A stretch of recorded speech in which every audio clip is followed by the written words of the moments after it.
میرے محبوب کریم صلی اللہ علیہ وسلم کی زندگی میں نفاست ہے. حضور نے لوگوں کو شرمندہ کرنا پسند نہیں کیا.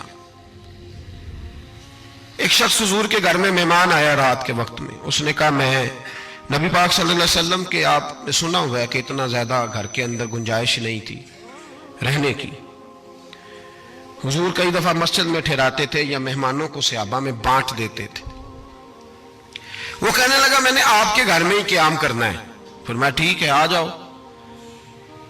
صحابہ کہتے ہیں جتنا بھی 4-5 بکریوں کا دودھ سارے اہل خانہ استعمال کرتے تھے محبوب کا سارا گھرانہ وہ سارا کٹھا ہی اکیلا ہی دودھ پی گیا. سارا جتنا کھانا تھا اکیلا ہی کھا گیا. رات کو اسے چارپائی پہ سلایا گیا تو کھا اتنا چکا تھا کہ اس کا پیشاب حضور کے بستر پر ہی نکل گیا. وہ جب آلودہ ہوا تو شرمندہ ہوا, اٹھ کے بھاگ گیا. کسی نے دیکھ لیا تو کیا بنے گا. کہتا ہے میں جب کنویں پہ گیا جا کے میں نے غسل کیا کپڑے دھوئے تو خیال آیا میری تو سونے کی انگوٹھی رہ گئی ہے وہاں.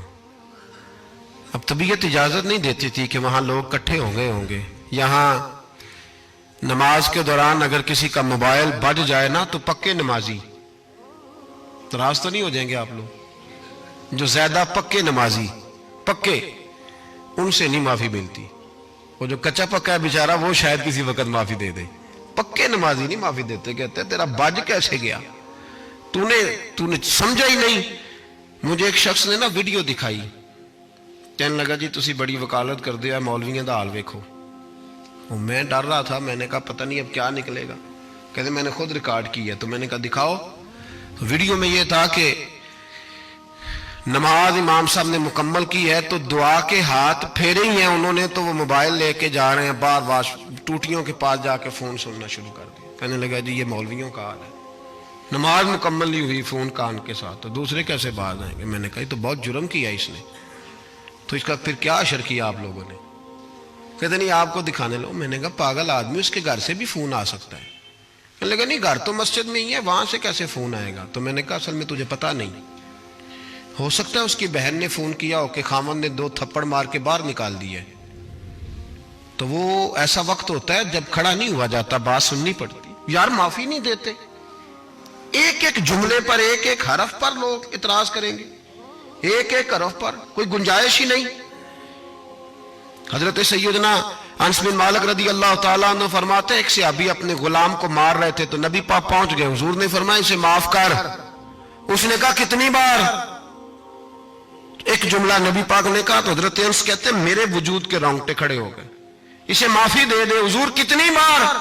تو میرے نبی پاک نے فرمایا جتنی بار اللہ تجھے معافی دیتا ہے دے نا اتنی بار.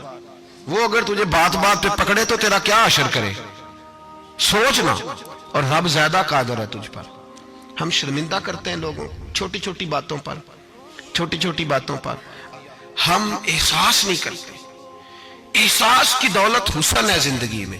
اور میرے رسول کا کمال یہ ہے کہ دنیا میں آج جتنا بھی احساس ہے یہ سارا میرے نبی کا دیا ہوا ہے.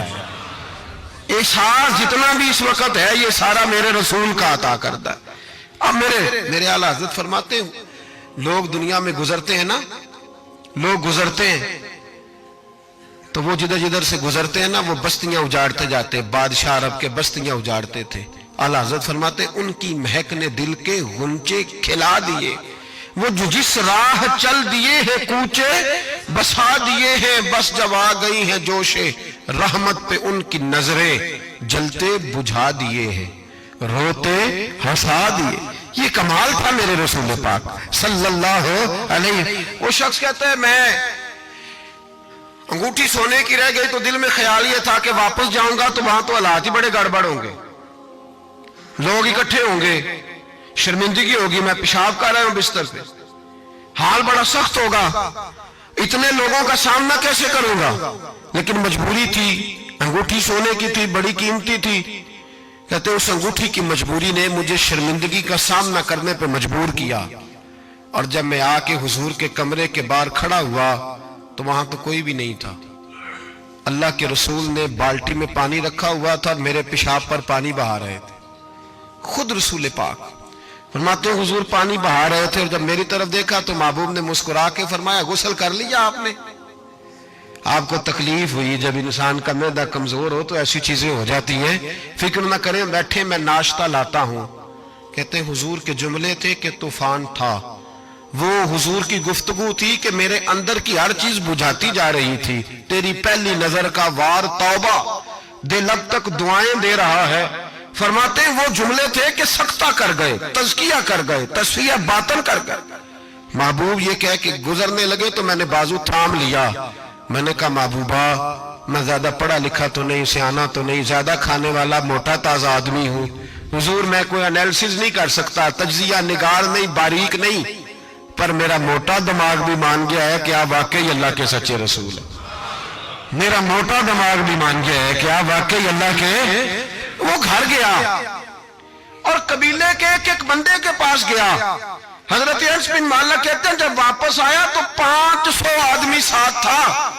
کہنے لگا سونیا میں اکیلا نہیں آیا، ساری برادری سارا قبیلہ لایا ہوں اور سب کو میں نے بتایا ہے کہ دنیا میں جسے میں دیکھ کے آیا ہوں ایسا تم نے کبھی نہیں دیکھا ہوگا، جس کی میں زیارت کر کے آیا ہوں ایسا نہیں تم نے دیکھا ہوگا۔ تو محبوبہ ہم سارے آئے ہیں، پڑھائے کلمہ، ہم بھی آپ کے غلام بننا چاہتے ہیں۔ ہم شرمندہ کر کے بڑے راضی ہوتے ہیں، بڑے راضی، لوگ معافیاں مانگ رہے ہیں، منتیں کر رہے ہیں، جناب غلطی ہو گیا تو ہوئی کیوں؟ میں تو ایسا ہوں، میں نے تو کبھی نہیں کی، میری مثال دیکھ لو، میں تو، لوگ فوراً دلائل دیں گے۔ او بھائی کسی کو شرمندہ کر کے تجھے کیا ملے گا؟ کسی شخص کو تھوڑی دیر کے لیے جھکا کے تیرے نفس کی کون سی تسکین ہے جو حاصل ہوتی، تیرے وجود کے اندر کون سی؟ اور ناراض نہ ہونا، یہ ہر طبقے کا معاملہ ہے، جتنا کوئی اس کے نیچے ایک آدمی ہے یا 2 آدمی ہے، وہ روب ڈال کے خوش ہوتا ہے، وہ اس کو پریشان کر کے نیچا دکھا کے راضی ہوتا ہے۔ میرے رسول دنیا میں لوگوں کو نیچا دکھانے نہیں آئے، عزت عطا کرنے آئے، حضور بلندیاں دینے آئے، نبی پاک نے وقار دیا۔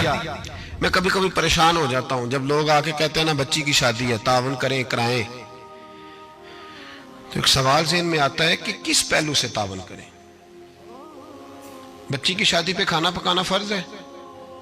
بولیں تو صحیح، سنا کبھی جہیز دینا؟